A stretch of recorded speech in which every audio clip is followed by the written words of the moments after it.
très grand merci, Monsieur Boxeau, pour ce remarquable exposé. Je crois que finalement, mon introduction n'était rien. Vous m'entendez? Non? Oui. Je crois que finalement, mon introduction n'était rien par rapport à tout ce que vous avez pu dire. Donc, 2 livres tout à fait remarquables. Entretien avec un cadavre et ensuite, les morts ont la parole. Mais je suis intimement persuadé qu'il doit y avoir des questions, non, à poser au docteur Boxeau. Vous êtes prêt à ce jeu, docteur? Pas de problème? Et ne me demandez pas comment on fait le crime parfait, je ne vous répondrai pas. dites, en dehors de ça. Est-ce que je peux me permettre? J'ai fait allusion tout à l'heure à une fameuse érection. Vous en parlez un petit peu? C'est quoi cette histoire d'érection? Profiter d'une érection nocturne pour se suicider? J'ai dit des bêtises ou quoi? Non, pas du tout, du tout. C'est un jeune homme, il est schizophrène. Hein. Et il décide de mettre fin à ses jours. Mais il ne veut pas mettre fin à ses jours n'importe comment, et il décide. Et il a fallu un peu de temps pour que je comprenne. T'sais. Il s'était mis un câble électrique autour du sexe et une électrode en face du sexe. Il connaissait sa longueur d'érection et il savait que pendant la nuit, on bande, tous les hommes. Et pendant la nuit, il a bandé, il a fait contact, il s'est électrocuté, il est mort électrocuté de cette manière-là. Ça aussi, c'était publié. C'est complètement dingue. On a des cas comme ça qui, quand vous les racontez, des gens qui vous regardent et qui vous disent « Mais non, c'est pas possible. » Mais si, ça arrive dans la vraie vie, ça arrive. Ouais. C'est un cas exceptionnel. Il faut y arriver, s'endormir en sachant qu'on ne se réveillera pas. Si, on va être réveillé, parce que le courant électrique qui passe, t'es réveillé.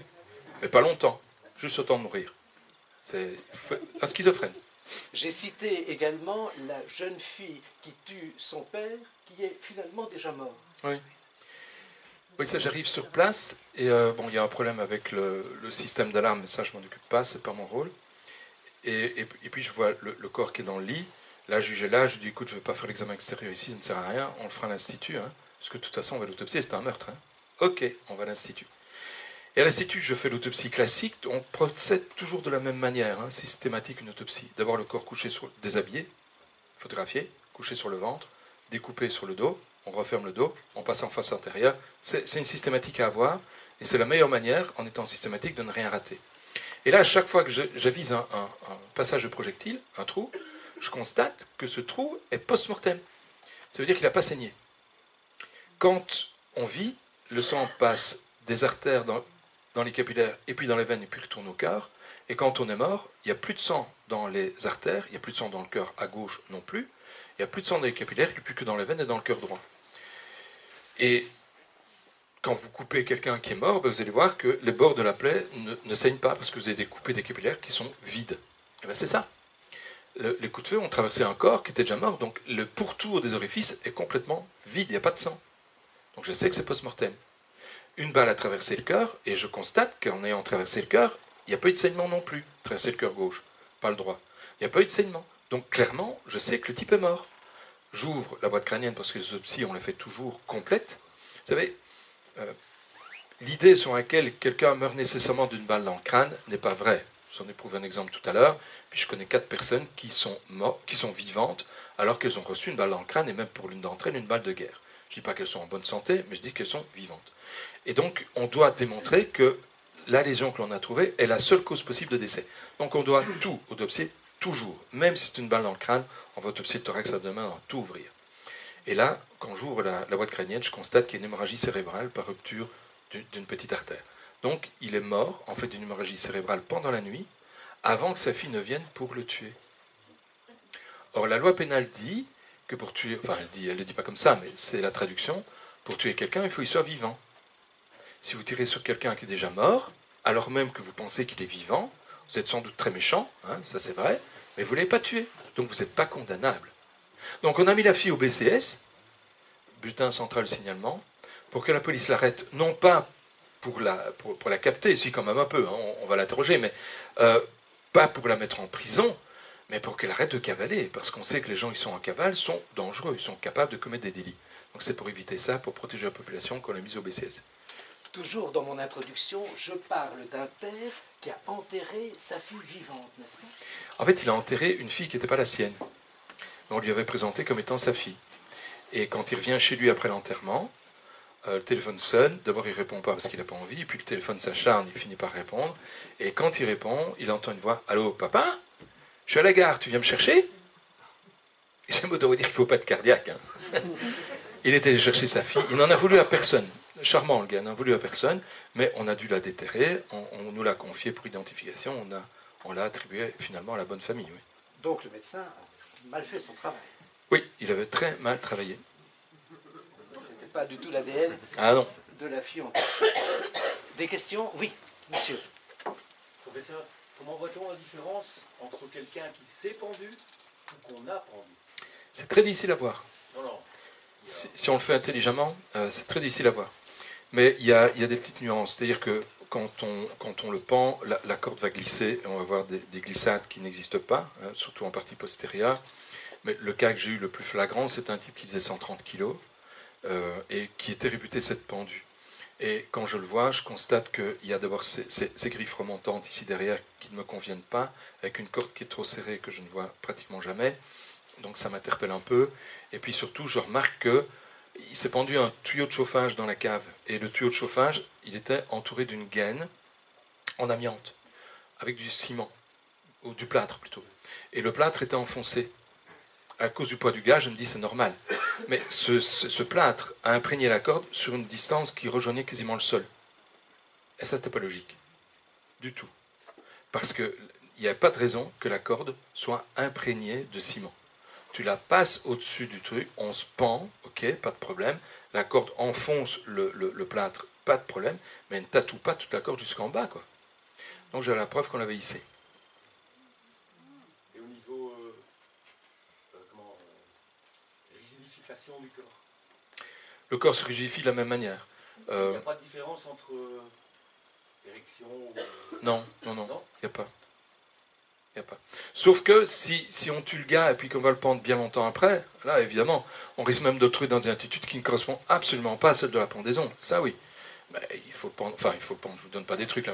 Mais si on le pend effectivement tout de suite après la mort, il n'y a pas de souci. Mais si on attend qu'il soit rigide avant de le pendre, là on va avoir des blagues, parce qu'il va rigidifier dans la position dans laquelle on l'a laissé. Donc c'est une fausse idée qu'on dit tout se crispe et il est en érection. Ah non, ça n'arrive pas. C'est un fantasme qui existait au 17, 18, 19e, où on imaginait qu'effectivement le mort avait une dernière érection, voire une éjaculation.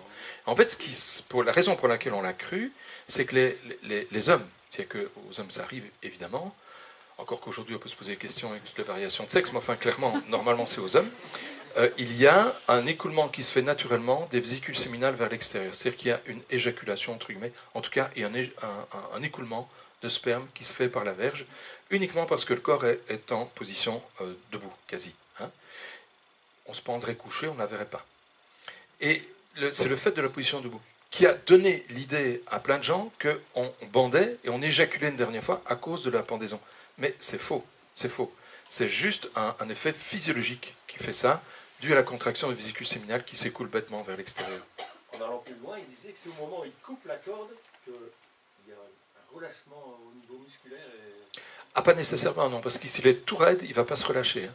Et j'en ai déjà des pendus qui étaient en état de rigidité, je coupe la corde, je l'ai dans les bras, le gars, il est debout. Hein, et je le couche gentiment au sol. Quoi. De rien. Sur la pendaison, il y a beaucoup de fausses idées qui ont circulé tout un temps. Et il y a même, il y avait à Londres, je ne sais pas si ça existe toujours, un club de pendus.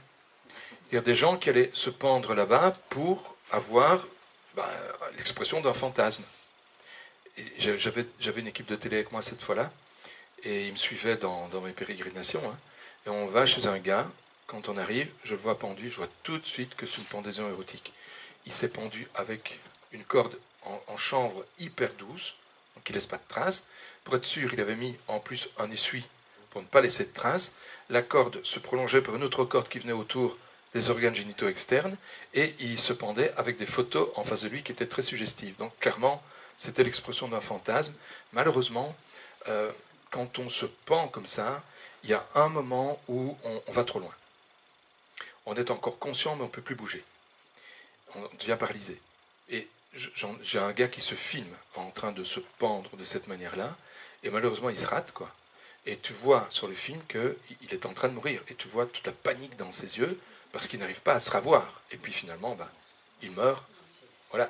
C'est dangereux, vraiment. Oui, madame. En prison, on doit souvent anticiper la pendaison des détenus. Et j'ai connu un détenu qui s'est pendu à la prison de Tournai au robinet du radiateur qui était à 30 cm de hauteur. Oui. Comment il faut, en fait, on a toujours l'idée qu'il faut que le pied ne touche pas la terre pour que ça marche. Oui. Ce n'est pas vrai. Il est très rare que j'ai un pendu dont les pieds touchent le sol ou une structure avoisinante. La plupart du temps, ils ont au moins une partie du corps qui touche le sol, voire ils peuvent se pendre en position assise. C'est connu depuis... Mais là, c'était couché. Ah ouais, tellement le bouton était bas. C'est connu depuis le 19e siècle. Au 19e siècle, on a un gars qui s'appelle Brouardel qui, en 1896, publie un livre sur la pendaison. Et il fait des dessins. On n'avait pas les photos à l'époque, il fait des dessins. Et il montre des gens qui se pendent dans leur lit, donc couchés. Ils mettent la corde à un bout du lit, plus courte que leur corps. Ils la serrent à hauteur du cou, ils poussent avec les pieds. Le nœud serre, la personne meurt. Il faut 5 kg pour fermer une veine jugulaire, 10 kg pour fermer une carotide. Vous n'avez pas besoin de tout le poids du corps. Et ce qui tue dans la pendaison, c'est que le sang n'arrive plus au cerveau. Donc ce qu'on appelle une hypoxie cérébrale. Et si vous fermez les carotides, 10 à 15 kg, vous n'avez pas besoin de tout le poids du corps pour ça, 70 kg en moyenne, vous n'avez pas besoin de tout ça, c'est fermé, c'est bon, ça va arriver. En combien de temps? Ça dépend. Ça dépend si c'est bien serré ou pas. Et une noyade? La noyade, vous avez tous fait ça quand vous étiez gosse, je pense. Hein. On va dans les piscines, on fait de l'apnée tant qu'on peut, on tente de rester le plus longtemps sous l'eau, etc. Et puis, il ne faut pas aller jusque-là, mais à un moment donné, il y a des mouvements respiratoires qui surviennent qu'on arrive à contrecarrer. Et puis, à un moment donné, un mouvement respiratoire qu'on ne peut pas contrecarrer. Voilà, tu peux avoir toute la volonté du monde, on respire, l'eau rentre dans les poumons, là on perd connaissance et c'est la mort. Ça, c'est une façon de mourir par noyade, il y en a d'autres, mais c'est la façon principale. Comme pour la pendaison, hein, l'hypoxie cérébrale est une façon de mourir parmi d'autres. Est-ce que là aussi on voit une différence entre quelqu'un qu'on a noyé et qui s'est noyé? Oh, non, pas nécessairement. Il faut qu'il y ait des lésions. Il faut que la personne se soit débattue. Il faut qu'on trouve des traces des coups, des lésions par exemple de défense au niveau des bras, ou des traces au niveau du crâne, des coups portés au niveau du crâne, des choses comme ça. C'est par les éléments extérieurs qu'on va y penser. Mais si on se fie uniquement à la noyade, non, elle est la même. Oui. Est-on suffisamment pédagogiste? Non, absolument pas. On est 24 en Belgique. Hein. 12 qui sont formés, 12 qui sont en formation. 12. Et on ne nous appelle pas assez. Les boutiers de l'ULB ont établi que, selon leurs estimations, on loupait à peu près 70 meurtres par an en Belgique avec la façon de fonctionner. Alors il y a un ministre que ça a interpellé, mais pas à cause de nous, à cause de l'Europe, qui lui a dit c'est quand même pas normal, dans votre pays on autopsie 1 à 2% des morts, alors que dans tous les pays européens on est à 10-12%, donc 10 fois plus. Et il a décidé de réagir, c'était Van Quickenborn, et il a décidé de faire ce qu'on a appelé le projet IML, c'est-à-dire de créer 5 instituts de médecine légale, 2 au nord du pays, 2 au sud, 1 à Bruxelles, et de leur donner une certaine somme d'argent pour les financer. La somme d'argent est un peu moins de 500 000 € par centre. On continue à déposer nos états d'honoraires quand même, on a cette somme en plus pour fonctionner, et les conditions sont très nombreuses que nous remplissons, hein, aussi bien l'ULB que nous, et on attend d'être reconnus pour l'instant. Il a reconnu 2 instituts de médecine légale comme institut pilote, c'est les 2 qui s'occupent de Bruxelles, hein, c'est l'UCL et c'est la KUL. Ces 2-là sont déjà reconnus. En Wallonie, il n'y aura pas de problème parce qu'on n'est que 2, Liège et l'ULB, donc Charleroi, quoi. Hein, c'est là que les boutiers sont posés, et l'université de Liège, c'est Liège. Et puis en Flandre, par contre, ça pose plus de problèmes parce qu'il y a 2 universités encore qui entrent en compétition. L'université d'Anvers et l'université de Gand. Là, ça va être un peu la castagne. La KUL est déjà reconnue et c'est elle qui est à l'origine du projet. Et objectivement, c'est l'Institut de médecine légale du pays qui est le plus florissant à tout point de vue. Donc c'était tout à fait normal que ce soit eux qui soient reconnus en premier. Voilà vers quoi on va. On espère que ça nous permettra d'avoir plus de médecins, donc plus de capacité d'aller voir toutes les morts violentes, c'est ça l'idée, et d'autopsier tout ce qui nous paraîtra suspect, plutôt que aujourd'hui on autopsie tout ce qui est vraiment suspect, quoi. On n'autopsie pas tous ceux pour qui on a un doute, on autopsie tous ceux pour lesquels on a un doute, mais bien prononcé. Procureur du roi. Il y a madame qui voulait poser une question d'abord. Je connais un jeune homme chauffeur de taxi qui a été attaqué pendant la nuit et qu'on a retrouvé mort dans un ruisseau, étranglé par un câble. Il n'a pas pu être incinéré parce que, au cas où on l'aurait autopsié, c'est courant que des... Non, parce que quand vous le retrouvez avec un câble autour du cou, et si c'est suspect dans un ruisseau en plus, normalement on va l'autopsier, quoi. On n'attend pas, on ne se dit pas, tiens, on va peut-être l'autopsier un jour. Ça, c'est une question de politique criminelle. C'est une question posée à un procureur du roi. Pourquoi est-ce que dans ce cas-là, vous n'avez pas autopsié? Il y a sans doute de bonnes raisons, hein, que je ne connais pas. Mais à vous entendre, moi je l'aurais autopsié. Alors c'était réglé. Une fois que l'autopsie est faite, comme je vous l'ai dit, c'est difficile de la refaire. L'autopsie, on fait absolument tout. Une fois qu'on a fini l'autopsie, normalement, on peut l'incinérer, il n'y a plus de problème. Et voilà, c'est comme ça que ça aurait dû aller. Un autre détail, avant on mettait les corps dans des sacs plastiques. Oui. Et maintenant on les met dans des sacs biodégradables. Tout à fait. Ça change quoi pour vous? Pas grand-chose. Dans les sacs plastiques, il est plus très fin, mais on garde tout dans le sac plastique. Dans les sacs biodégradables, ça se répand dans les terres avoisinantes. En fait, ça ne change rien. Est-ce qu'en Belgique, on parle de l'aquamation, de la promotion Pas que je sache. Pas que je sache. Et du compostage des corps? Non, pas que je sache. Je ne crois pas que... Il y a eu des essais en Wallonie. Oui, il y a des essais, enfin, il y a des gens qui ont voulu. Parce Moi, que ça consomme énormément d'énergie. Ah oui, oui, tout à fait. Tout à fait. Et que dans le cadre de la protection de la planète, l'incinération, c'est une hérésie. T'allais. Et il y a des pays où on composte. Il faut pouvoir. Hein. C'est pas encore dans les mentalités, ça. Il y a certains qui le feraient, je pense, sans problème, avec des familles qui accepteraient. Mais savoir que papa dans le compost au fond du jardin, c'est pas si évident à faire passer au sein de la population. Moi, je suis pas contre, je m'en fous. Une fois mort, vous savez, c'est terminé. Oui, monsieur. Vous parliez tout à l'heure du fait qu'on n'autopsie sans doute pas assez en Belgique suite à l'absence de moyens que vous évoquiez. Et bon an, mal an, justement, si je puis dire, vous autopsiez à peu près combien de... 89. En moyenne par an. Donc il ne représenterait qu'un potentiellement un infime pourcentage de ce qu'il faudrait faire, oui. Il faudrait faire, pour nous, à Liège, on en fait un peu plus qu'ailleurs, en fait. Mais le ministre veut qu'on dépasse ce taux-là de façon assez large. Il a raison. Oui, madame. Oui, quand vous trouvez un corps en état de décomposition très avancée, quand on vous demande de voir, est-ce que vous retrouvez des traces de strangulation ou autre? C'est très difficile. Quand l'épiderme s'en va, on a encore le derme, mais il faut déjà que la lésion soit bien incrustée dans la peau pour qu'on voit quelque chose dans le derme. Donc plus la putréfaction avance, et moins on va trouver de choses. À tel point que quand on est à l'état de squelette, comme on en a vu quelques-uns, il faut vraiment beaucoup de chance pour trouver quelque chose. Il faut que ce soit un traumatisme violent. Il faut que ce soit des coups qui étaient portés de préférence au crâne. Alors oui, là on pourrait trouver quelque chose. Mais des traces de strangulation, il y a beaucoup de chances qu'elles passent totalement inaperçues au fur et à mesure que la putréfaction avance.